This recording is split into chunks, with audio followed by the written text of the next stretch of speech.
Hi, Dr. Apoorva. Hi Ashwini, hi. So, welcome to the series of educating mothers. So, this time the topic is about postpartum depression, something which is very close to my heart because I have gone through it personally. And every time I see moms come into my studio and they are going through it, I see signs of them going through it. I try to educate them in a way which is more informational, and it has to be it is a very sensitive topic. Sure. So it has to be told in a very mellowed down way. Yeah. So I try my best. So this time I wanted to educate mothers who are following me or following you, Sure. or anybody who's seeing this video about postpartum depression. So every time a baby is born, the focus shifts on the baby. Yeah. And hardly anyone cares about the mother, but mother is actually going through a lot of things. So True. you are a mother, I am a mother, so we know how it is. Like, the entire body changes. The body was preparing us for the pregnancy, now it is preparing us for the postpartum. So there's a hormonal Shift. cocktail happening inside the body. So just educate us, what Sure. is postpartum depression? Yeah. See, first of all, there is a difference between postpartum blues and postpartum depression. Okay, that obviously during pregnancy you have a lot of hormones which are there inside the system, and post delivery all these hormones are going to suddenly come down, or suddenly they're going to collapse. So which will kind of make some shift with respect to, for women specifically, as to how they experience the entire world. So first 2 to 3 weeks, feeling a little low, feeling a little lost, being a little more sensitive towards any kind of response, because most of the women, they come to me and say, I understand that this is very small, but then the moment something like this happens, it triggers me, I get very agitated, I feel, very sad, so on and so forth. So feeling that low in a moderation, specifically the first 2 to 3 weeks immediately after the delivery, is something that we expect in almost all women. Most of them, at least 70% of them, we say that at least 2 in 3 women kind of experience some amount of postpartum blues. Now, the other percentage, what we're kind of talking about, is the extreme range, wherein, this is persistent, it is kind of getting escalated in the form of, let's say, sometimes even suicidal thoughts as an extreme measure, not being able to connect with the baby, having dissociate symptoms with the baby, or feeling extremely aloof, getting separated from the family, not being able to sleep, both from a physical and, mental exhaustion. These are all the extreme cases that we kind of see, and that is what we would kind of term it as more of a postpartum depression. So the difference between a postpartum blue and postpartum depression is always symptomatic as to how aggressive women are experiencing those symptoms. So I would always say that whenever we call this as the 4th trimester, that it's not just 3 trimesters that are there for a pregnant mother. This is the 4th trimester, and this definitely requires a lot of attention and care from the entire family, and specifically the spouse. So that's one important question which I wanted to ask. How big or how important is the role of spouse in understanding mother's feeling when she tells small silly things? How important it is there, usually they dismiss off, Yeah, like, you have not slept, just rest, Sure. don't worry and stuff. So how important is the role of a spouse? What things a husband can do to reassure the mother that it's fine? Yeah. See, as a partner, most of them, they come and tell me that, okay, madam, I am helping her, and, I'm helping her with the feeds or diapers, or, I'm helping her with the baby, so on and so forth. I say that you are not helping, you are supposed to co-parent. When you say that I am helping my wife, or I am helping the mother, then it means that she is having the primary responsibility of taking care of the baby, and then you are offering her help in assisting or taking care of the baby. That is not how it works. That you have to proactively start thinking about, okay, that when is the next feed of the baby going to be, how many times has the baby peed, or how many times has the baby pooped, when is the next pediatric appointment, when do I need to take my wife for the next gynae consult, that how is she feeling overall, how is the baby doing overall, that from clothes to diapers to formula to breast milk, everything has to be in a divided fashion. So it is important that the partner is co-parenting and that not helping the wife. That is where I think the most important thing for women to kind of feel comfortable or to kind of feel relaxed is in this circumstance. I feel majority of the concerns or the triggers that women experience is when they start feeling that the partner is not being there with them in that whole journey, or let us say is taking sides with respect to either parents or that in-laws or the society in general, or anyone else in the family. Let's say someone who's already experienced a parenthood, someone who's already delivered a child, doesn't mean that they become expert in parenting. They have raised one child and they have taken care of that child, doesn't mean that it makes them an expert. They will give you experience from their account, but they are not going to kind of give you a universal idea as to how it is. So in these circumstances, when the mothers start to feel that the 1% that they are completely relying on, that's the partner, if they are not on their side completely, I think most of their triggers arise from that point. And obviously they are not in a great space to communicate that with the partner. Sometimes they expect that, okay, this is what that they need to do in a proactive fashion, rather than the mother telling that, okay, you have to do it. Most of them, they kind of expect that the partner should kind of, which is the reason why I feel this discussion should happen before the baby comes as well. As to how they are going to kind of handle the delivery and what comes after the delivery, how they are going to handle relatives or parents and in-laws and friends and family, everyone else. So that conversation should preferably happen before the baby comes, because everybody presumes once the baby comes, everything will be all right, it will kind of settle down or fall in place naturally. But I strongly feel that conversation should happen before the baby comes, so that both, the couple are in a, or in the same line of thought. So my question is like, okay, the baby's arrived, the father is with the mother. Yeah. What signs should he look out for in the mother so that he can get alarmed about that she might be falling into postpartum depression, or maybe she's going through postpartum blues, so that he can be proactive, he can help her to come out of it, or he can talk to doctors or the concerned people. So what signs should he be looking out for? It's a very tricky question, because women are very tricky to kind of emote, and sometimes in case if they don't want to show that that they are in a bad space, or if they want to project that they are strong and that they don't want to accept that they are kind of going to go through this. So it's always better that they ask, instead of that trying to pick up signs. Of course it is important, you have to kind of see how she's eating, you have to see in case if she's sleeping well, if she's getting adequate rest, in case if her general mood is in a positive tone, how she is with the baby. All these parameters that are definitely visual factors which will kind of let us know how the new mother is feeling.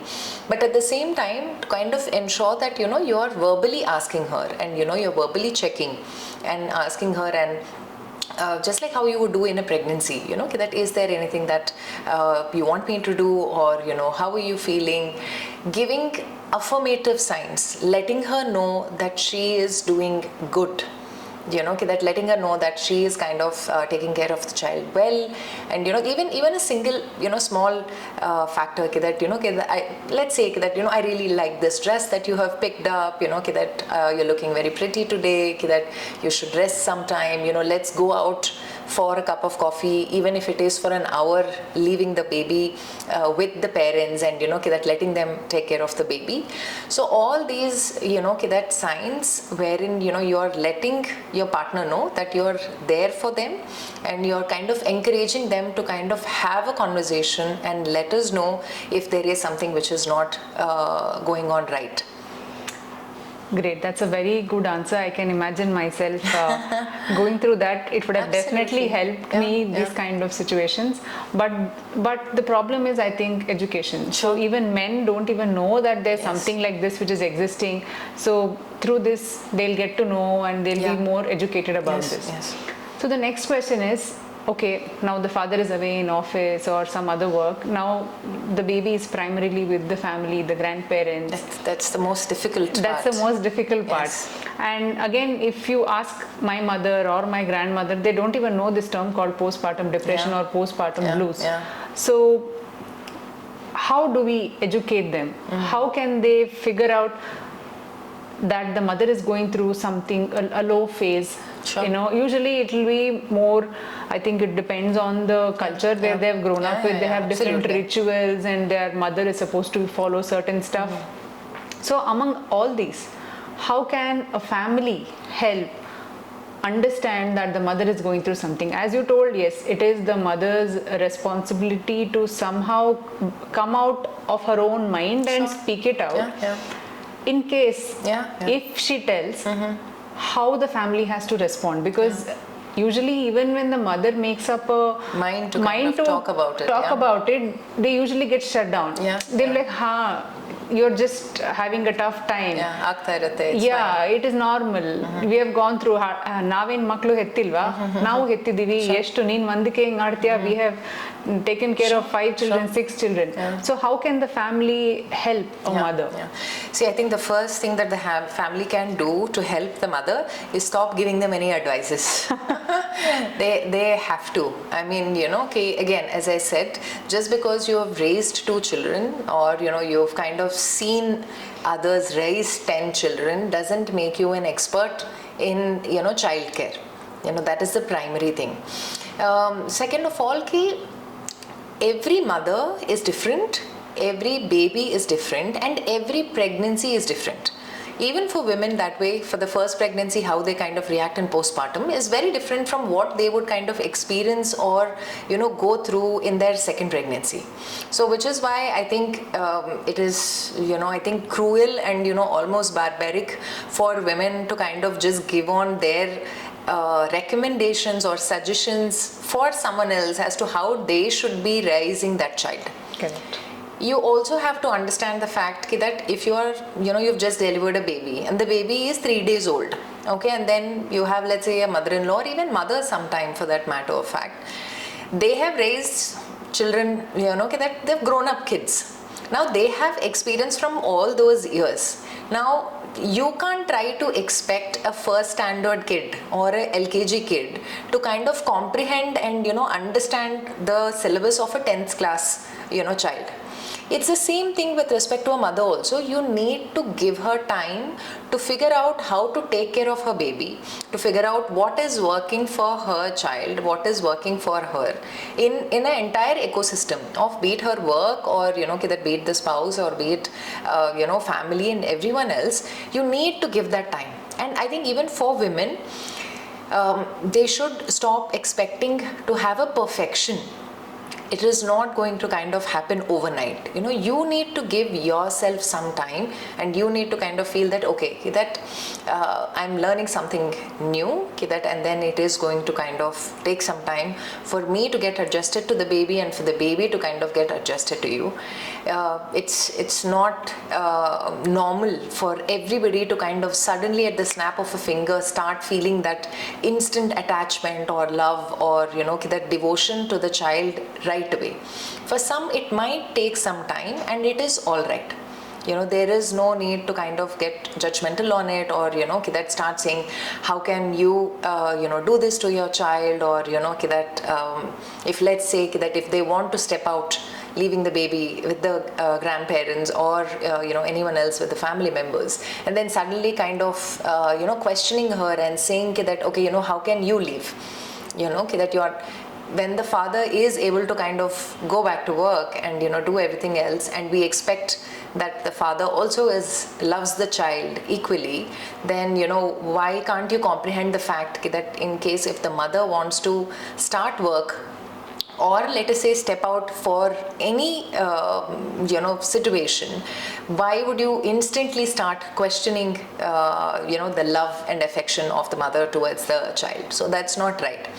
So yes, from a family point of view, sometimes I feel that it is just their way of showing concern, because till pregnancy that there is literally nothing that they can physically do. They could probably feed the mother and that is about it. Beyond that, there is really nothing that they can do. And that's the reason why till pregnancy, they will be like, okay, whatever doctor tells you do, that whatever madam tells, you have to kind of do. If she's asked you to come for X number of visits, you do X+1 visits, and that you do much more. If she's asked you not to travel, don't even step out, and whatnot. But the moment delivery happens and the baby comes out, the same family and parents will kind of say that, oh, okay, doctor gain gottilla, our gain gortirate, that you can't eat this, you can't drink so much water, and you have to wear a scarf, or you have to only breastfeed the child, you cannot give formula, and a whole bunch of spectrum. And I feel sometimes it's their way of showing care or affection towards the mother, but that is never, that in all these years, that we would have delivered thousands of mothers, and I don't think even one single mother has taken those advice in a positive manner, and they have felt good that someone has advised them towards it. So unless the mother is asking you for advice, please refrain from giving any kind of inputs from your own accord. And apart from this, that I think I wanted to even discuss about labor and mode of delivery. That is such a huge part in how women are respected and even treated. Two factors: one, the mode of delivery, and the gender of the child. Yes, it's such a huge factor for that how she is respected or treated post delivery. I wouldn't say everyone, but a whole majority of them. No, that is normal, right? Yeah. As soon as they come, which baby? Yeah. And they ask C-section or normal? Yes. Okay, and I feel even before they ask how is the mother and how's the baby. Exactly. Yeah. And that is like a stigma that has come through the years in this society, and I feel that also contributes to the postpartum depression 100%. or the postpartum blues a mother is going through. Because see, when I delivered, it was a normal delivery, okay? So I had like almost 24 hours of labor. For you too, it was like jackpot. I think you've had a normal delivery also, and then you had a male child also. Then yeah, but see, that's what people think, okay? Yeah. So I had gone through almost 24 hours of labor, and I had low sugar also, so I was almost dizzy in the middle, and they had to give me IV drops and stuff. So when people are coming in, they are saying, wow, you got normal delivery, you got a boy. I was like, I really wish I had not gone through that pain, or just it is very very natural. And them being so happy, and I am going through the pain, and they are like, wow, you got normal delivery. I'm like, okay, maybe they have experienced something, or maybe there's some positives. But it definitely didn't help me during that time. Okay, that to everybody coming in saying the same thing. Wow, normal delivery. What? I'm like, okay, I'm still going through that pain. So I know what I had gone through there. Okay, and absolutely. so I almost took 1 month to recover from that. So again, not discouraging any mothers to go through normal delivery, because every woman is different. As you told, every pregnancy is different. What I was trying to tell is how people glorifying talk. one single method. Be it the gender or be it the single method, they are glorifying that, and also how it affects the mother personally. Okay, they should have probably told, how are you? Absolutely. How are you feeling? Are you feeling better? Are you going through pain? Have you eaten something? No. As soon as they come, wow, normal delivery, congratulations, it's a boy. So I think these all affect the mother somewhere, you know, Absolutely. though it's not like the sole reason, it definitely affects the mother. Everything adds to it. Everything adds to it. As I said, that, you know, it's now. Imagine now, let us say that, you know, you have your arm, and then in case if I kind of poke you on your arm, you might not, you know, feel the pain right now. But let's say if I actually make a cut, and then you have a wound there, and on the wound if I kind of even give you slightest of poke, it is going to hurt you tremendously, right? It's the same thing for you even in postpartum. You know, that you have so much of a hormonal high that happens in pregnancy, and suddenly there is a crash.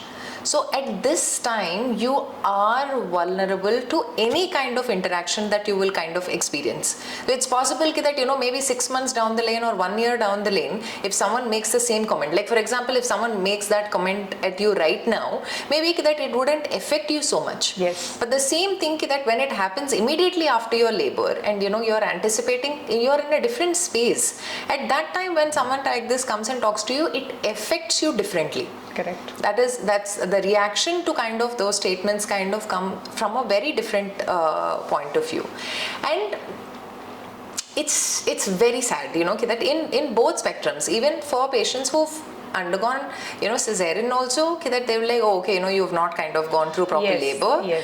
And even for patients who've gone through normal delivery also, okay, you've had normal delivery, you've had a vaginal birth, so they expect them to kind of start jumping and, you know, moving about and start doing everything right away. Yes. It doesn't work like that. And what happened with you, like let's say the parents and grandparents and in-laws and everyone else, you know, 30 years back also was not right. You know, that you are meant to kind of, you know, rest at least for 6 to 8 weeks immediately after postpartum, because that is the time, you know, when all the hormonal changes and, you know, that vascular changes that have happened in these 9 months are going to get reverted back to a normal or a baseline level. Correct. And during that time, it's very, very important that, you know, you rest well, you eat well, exactly in the same way that you would have done during your pregnancy. Correct. So yeah, as I said, I think the partner and, you know, the family all together should kind of actually be protecting the mother from, you know, unwanted comments or, you know, that unwanted suggestions from worldwide. Yes. You know, that all over from everyone. The baby's weight is too less, the baby's weight is too more, that the baby's color. Yeah, oh my absolutely. God, yes, that's such a huge thing in India. So all of this will kind of add to the wound. Correct. It will kind of add fuel to the fire, and, you know, that is where I feel, you know, most women are, you know, finding it tough. Because, you know, you are raised in an independent fashion, and then, you know, you have lived your life in an independent fashion, and then suddenly you're still kind of experiencing all these factors which are layered under, you know, love or protection or care and things like that. So it definitely becomes difficult for anyone to understand that, or, you know, that go through it alone. So doctor, while we were talking, you said about girls, how they are feeling. So that made me realize how important it is for a mother or a mom to understand about postpartum depression. Sure. And to understand how it may affect her and be prepared for it. And the main, I feel, because I've gone through it, the main thing which may really safeguard her is self-love. Sure. Self-love, to be kind to her. Yeah. Okay, absolutely. The main thing is to be kind to her. You know, if she's not able to feed the baby, if the baby is going through a formula milk, she feels guilty that she's not a good mother, she's not the right mother. I've seen women who come into my studio who feel like that, who are so guilty, and if the baby is of low weight, they feel so bad that they didn't provide nutrition to the baby, where it was absolutely nothing in their hands. They might have eaten the healthiest of the food. It's completely, we can't even understand how the body works, right? Sure. So she feels guilty. She blames herself for not providing for the baby. She blames herself for not being the right mother or being the perfect mother. That too, she's just delivered the baby. It's hardly 2-3 weeks or 1 month. Okay, I've had also clients who have this jaundice for the baby, which stays for like more. I forgot the term. It stays for more than 3 months, and mother's milk apparently is the reason. Reducing. No. A mother's milk apparently is inducing jaundice to the baby. Something like that. Pathological jaundice. Hyperbilirubinemia. Yeah, maybe. So the mom, she felt so bad for the first 3 months. She was waiting that those 3 months should get over so that the baby starts, get relieving so how important it is for the mother to understand that these are not in her hands. This was not done by her deliberately. Who mother wants to do it, right? Given an option, you give me A, B, C, D. I'll always say I want to be the perfect mother, I want to be perfect wife, I want to provide for the child, everything what the society tells is right, I want to do it. But it's nothing in our hands. Our bodies are different, right? That's why these medicinal facilities, be it the formula milk or anything, is there. Yes. So how can she be kind to her and not blame herself for things like this and protect herself from getting into postpartum blues? This is something which has to be told to her. Again, as I said, that no matter how confident you are and that how strong a woman you are and that everything else, I think you definitely need your postpartum buddy. That is what I call them. That you need to have a postpartum buddy. That can be a good friend that you have, let's say, who's non-judgmental.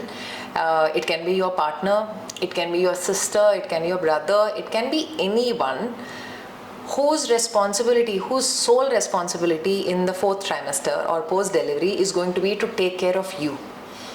Because immediately after the delivery, till those 9 months, everybody is showering you with, a bunch of, love, affection and, that everything else, attention and whatnot.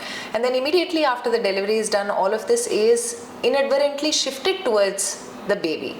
Right? So in these situations, I think every woman needs to have a postpartum buddy, which is specific, whose responsibility is to only take care of her.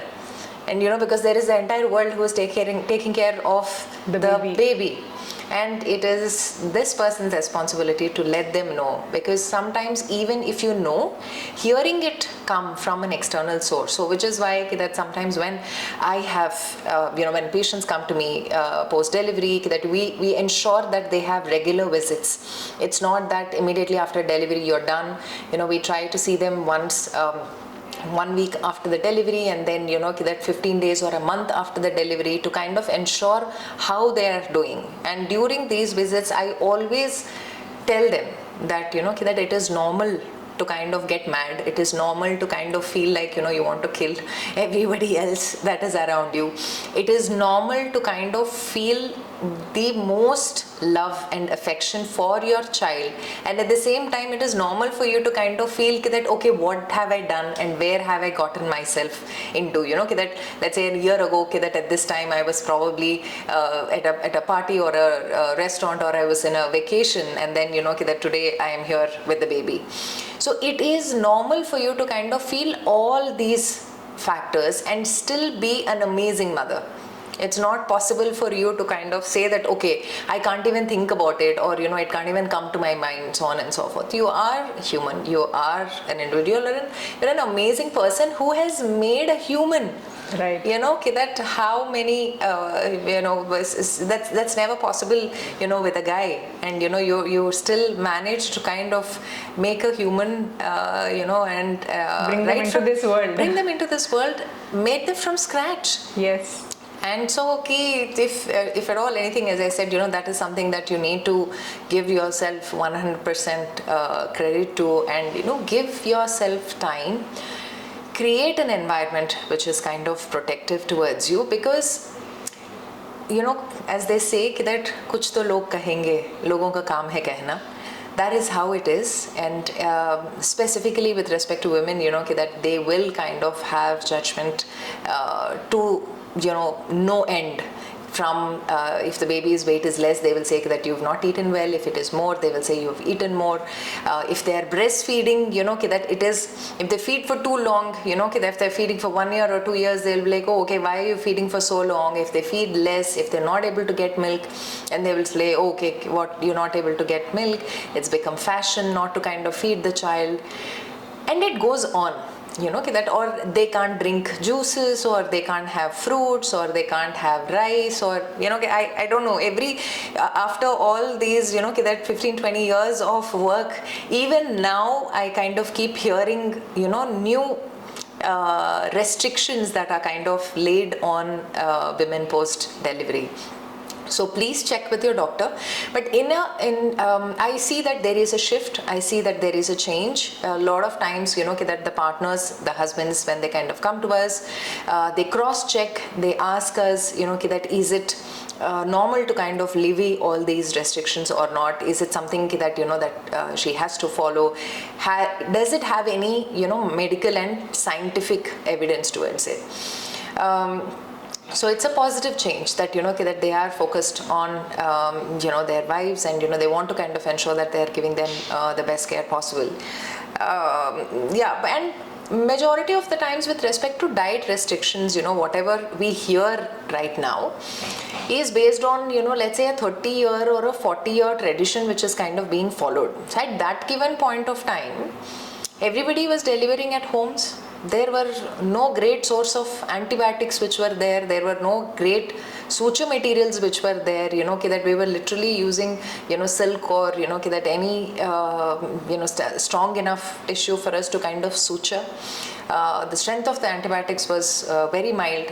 So during that time, to reduce the chances of infection, reduce the chances of edema or swelling is when, that at that time the midwives would probably kind of say that, okay, consume less water, or don't, if you're taking juices or fruits, then, they have very high sugar content that is there in them.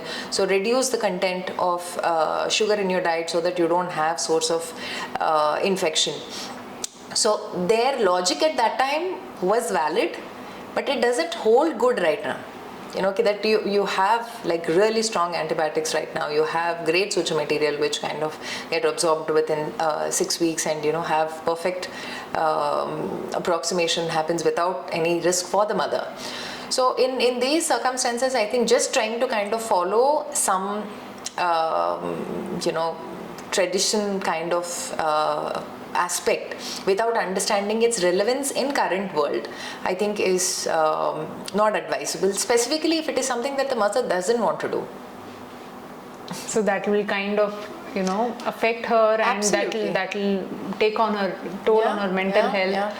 Probably she might want to do something, and parents are restricting her. She might want to eat something, or she might want to drink more water, as you told. And those restrictions also will help her to kind of, already she's correct, like sleepless nights, going through new things, babies and throwing surprises, crying suddenly, pooping many number of times, and in middle of all this, these kind of restrictions, she's very confused. So to and the other factor is that we are already guilt ridden. No, correct. The by moment, default, by default we are guilt ridden. Now let us say if someone says that okay, you don't eat ice cream. Okay, and then you'll go on a rebel mode and you say that that no, I will still eat ice cream. My doctor has told I will eat ice cream. God forbid, that next day if the child sneezes, forget about develops a cold. If the child sneezes, or if the child is too cranky that night, or if the child doesn't sleep well, then retrospect, forget about anyone else telling you. Yourself, you're thinking in your mind that is it because I've had an ice cream, or that is it because of that the child has gotten sick, because you're already guilty, and then someone else comes and tells you the same thing. So as you told, she'll be already guilty, then guilty into 100. Yes, absolutely. So which is why it is very, very important to kind of be gentle and kind as you said, towards yourself, and for the family to be a little more kind to the young mother. Yes. So what are the ways in which she can express her thoughts? So as you told, be having a buddy whom she can explain what she's going through, and somebody can console her. Today we have ChatGPT. Okay. So my way of expressing that was through writing, journaling. Okay, I was writing because I was 100% sure, as you correctly diagnosed, that mother will not come out and tell.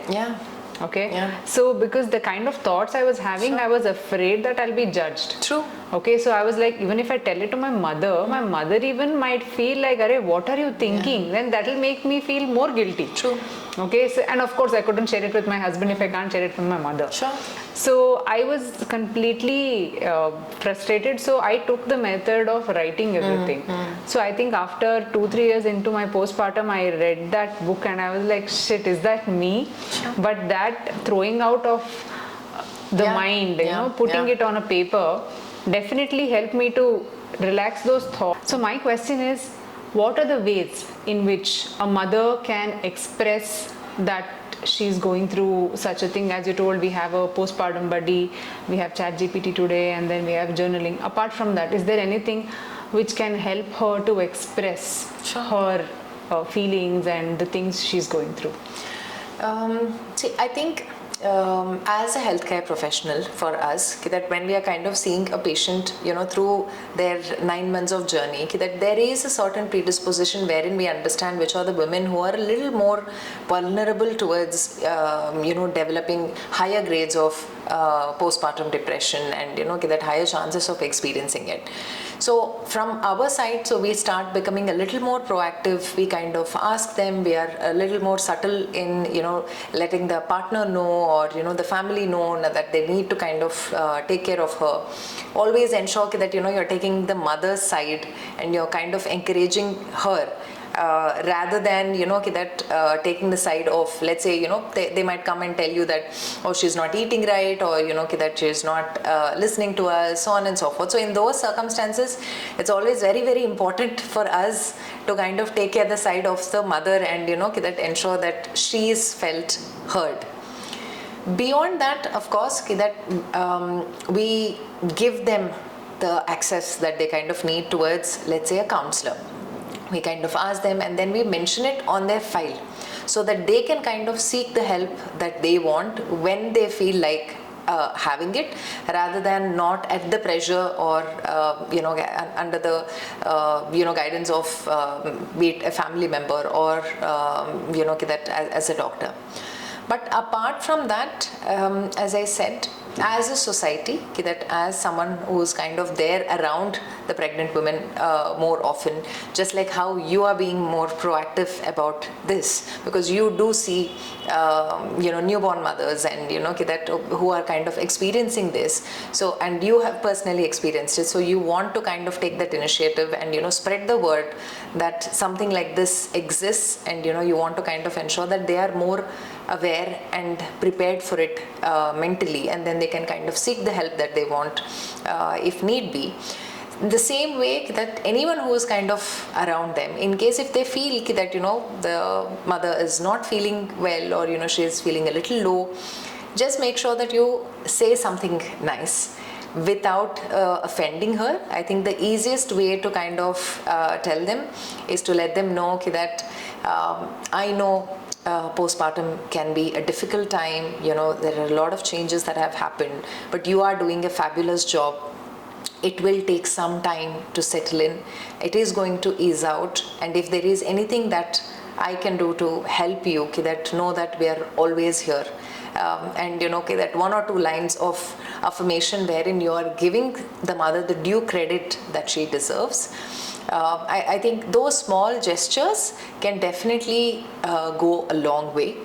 But from the mother's point of view, I would insist that they take at least, I keep telling that they should take 12 hours off every week.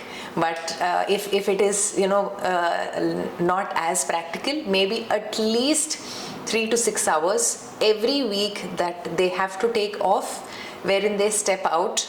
They can pump and then they can kind of even have the formula, and the father can kind of feed the baby, or anyone in the family can take care of the baby. But then that 3 to 6 hours should be hers.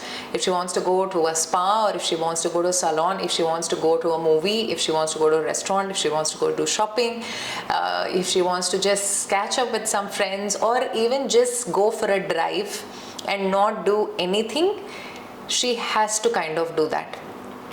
Only if you take that time off for yourself is when you will be able to kind of, come back rejuvenated to the baby and then take care of the baby, because if you are not perfectly fine, how do you expect to kind of take care of the baby? That's absolutely well said, because I can imagine just doing that Sure. will keep her away from the thoughts. Already she's Yes. thinking so much, Yes. like did my baby eat, did my baby Yeah. poop, that relative came and they commented about baby's pillow, or they commented about baby's ear being dark. Again, these are all different topics which I'll come back to you, Yeah. to how these stigmas are affecting Yeah, mothers. But with all those thoughts in her mind, if she's able to step out and see that greenery, or go to that Sure, movie, or see sure. that mall and do some retail therapy with some shopping, that definitely puts her mind into a different Yeah, yeah. space, where 100%. when she comes back to her baby, she can see things or problems which she's facing with a different perspective. Absolutely. Right? And also about you pointing out that how we can give reassurance to mothers that just yes, this is normal, and appreciate you, or being very strong. So that kind of reassurance, when given to a mother, it feels like, initially it feels like I'm just alone. True. Everybody had a perfect motherhood. I'm alone, and I am not so good mother. That's why I'm going through these things, and I'm getting these bad thoughts and stuff like that. So when you tell them that it is difficult, it was difficult for me, you'll be fine. Yeah. Just that reassurance gives them so much confidence that they're not alone. Correct? And can I add, one on this, with respect to, the so-called influencing that we kind of see on Gram these days, specifically with respect to, newborn babies and everything else. It is so difficult, because Correct. you are kind of setting a very different standard to a lot of people, and, you do not see the backdrop of it as to how much of help and support and everything else kind of goes into, let's say, that raising that child, for that matter. So that you are only seeing a final product or a final outcome. So do not, for God's sake, compare yourself with anything else that is happening with anyone around the world, because they have a completely different story altogether, and that it's something very different that they have experienced. So understand that you are unique, your child is unique, and this is all that you need to kind of look at. And God has brought your child into this world because He knew you are the perfect mother Sure, for it, right? absolutely. That's such a thing to keep telling ourselves whenever, as working mothers, as it by default we are feeling guilty. So but just by telling ourselves that no, God knew that this baby is perfect for me, that's why He brought into this world. So just telling that make it situation more kinder, and they'll not easily fall into that. That you should not feel guilty about it. Yes, is what I'm saying. That if a father is as like Priyanka Chopra says, that if a man is going out and he's the CEO of a company, and then that he has 2 children, if you're not questioning him how he's doing it, then you don't get to question a woman. As to how she is running a company, and then having a child, and then raising her house as well. So it is not one person's responsibility alone. It's a team effort that you're kind of doing, and women should kind of stop feeling guilty about it. I'm not telling that they shouldn't take care of the child, or that they shouldn't be connected with the child. Of course they have to kind of, but the entire burden or the onus should not always come only on the mother. In the past, that 30 years or 40 years ago, everybody was in a joint family.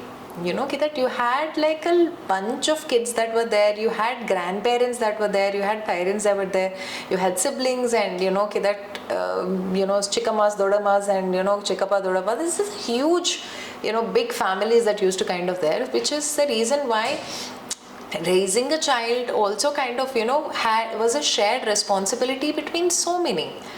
But now, because we are moving into a nuclear families, wherein even the parents are not able to kind of come and stay with the newborn new mothers and new fathers that way, it becomes very difficult for them to kind of handle that alone all by themselves. So which is why it's important that both the partners are there in it as a team, and then you have a plan for your postpartum time. Yes.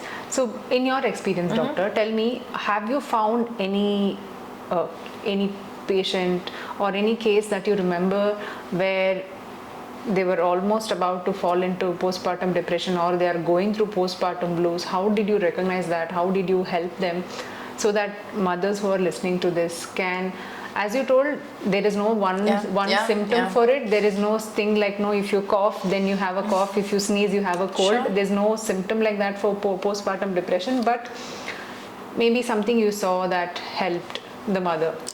I think one of the biggest challenges that we've experienced is because of a girl child. The second baby was also a girl child, and that, so because of that, I was very scared that wherein she would kind of go through a very bad postpartum depression kind of thing. But to my surprise, that she actually started fighting back. And then, that she actually got stronger. She said that I am going to take care of my baby, and, that I am not going to let anyone, that undermine anything just because based on a gender. And then, that she actually fought back.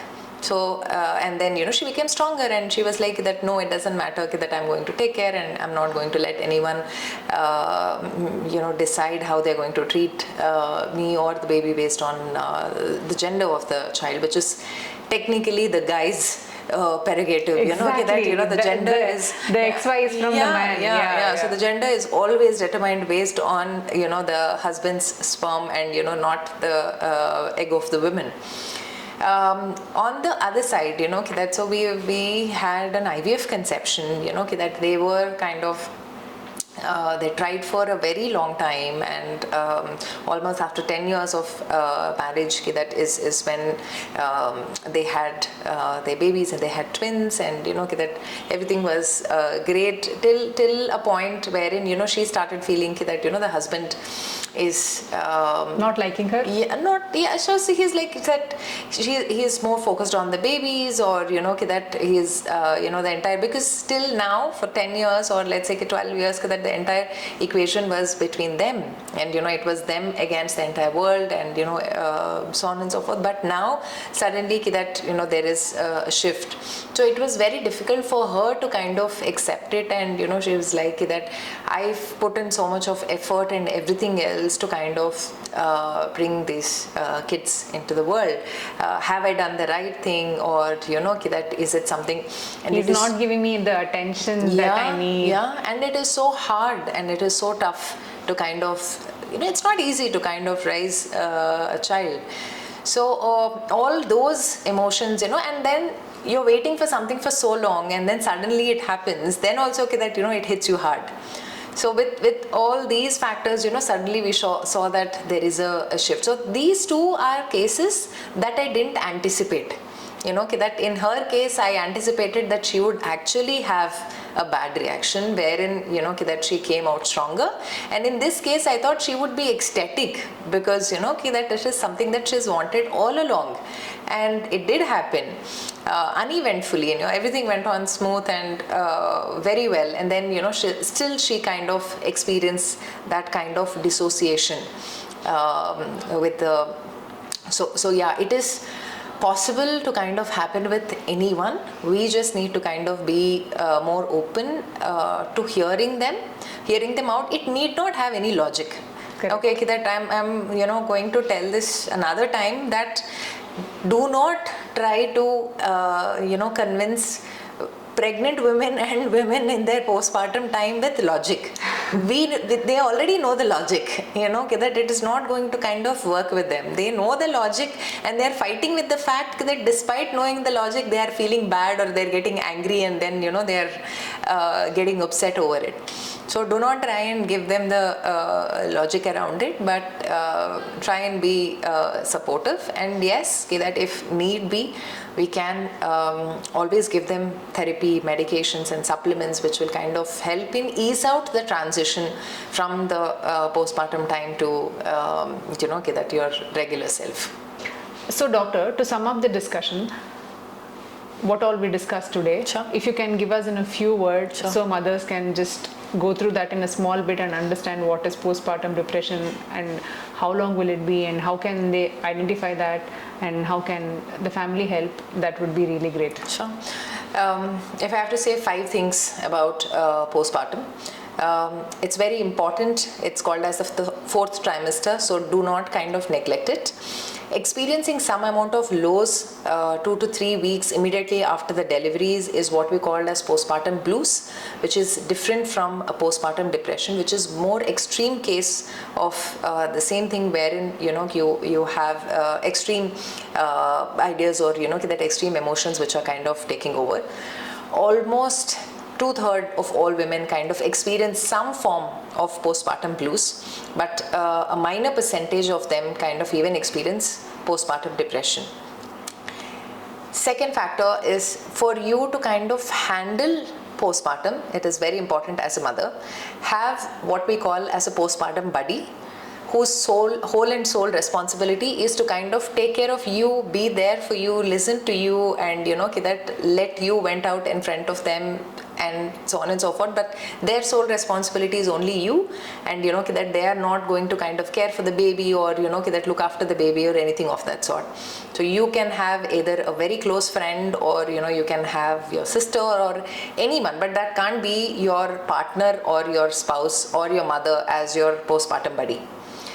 Third factor, specifically for the partners, in case if you have to kind of say, it's important that they understand that they have to take their wife's side over anything and everything, that against friends, family, and that society, everyone around, that if she knows that you have her back, the chances of her experiencing any kind of trauma or low is going to be very, very less. And it is how you treat her in these 6 weeks is what is going to have determine as to how your relationship is going to be with her for a very long time to come as well. So ensure that you're taking good care of her in these 6 weeks immediately after the delivery, and know that you are co-parenting and you're not there to just help her navigate through the postpartum time. Number 4, please be kind to yourself. Do not expect perfection out of yourself right from the first day. You are still in the process of learning. Every pregnancy is different, every mother is different, every baby is unique. So do not get caught up with all the advices that you hear across everyone. Have one good healthcare professional, and whatever they say, listen to that, focus on that, and try to enjoy the journey that you have embarked on right now, and not try to kind of see a destination, or that a point wherein you feel that okay, this is what I want to kind of achieve, or what I want to target right in the beginning of it itself. And lastly, ensure that you are taking time for yourself. That you stepping out for a movie or for a lunch or for a dinner with your friends is not to be looked in terms of you neglecting the baby, or that, or not taking care of the baby. It doesn't mean you love the child any less. It is important that you kind of take care of yourself. Only then will you be able to kind of give it back to the child. Thank you so much, Doctor. It was such an insightful discussion with you. Yeah. I was whatever I knew of postpartum depression was only about what I had read on the internet when I was going through it, and I was seeing the mothers going through that when they have come into my studio. But today I learned a lot more. Sure. Thank you so much. My pleasure. And I'm sure everybody will love this discussion, and they'll get something to take away from this. Absolutely. Thank you so much for your time. Bye.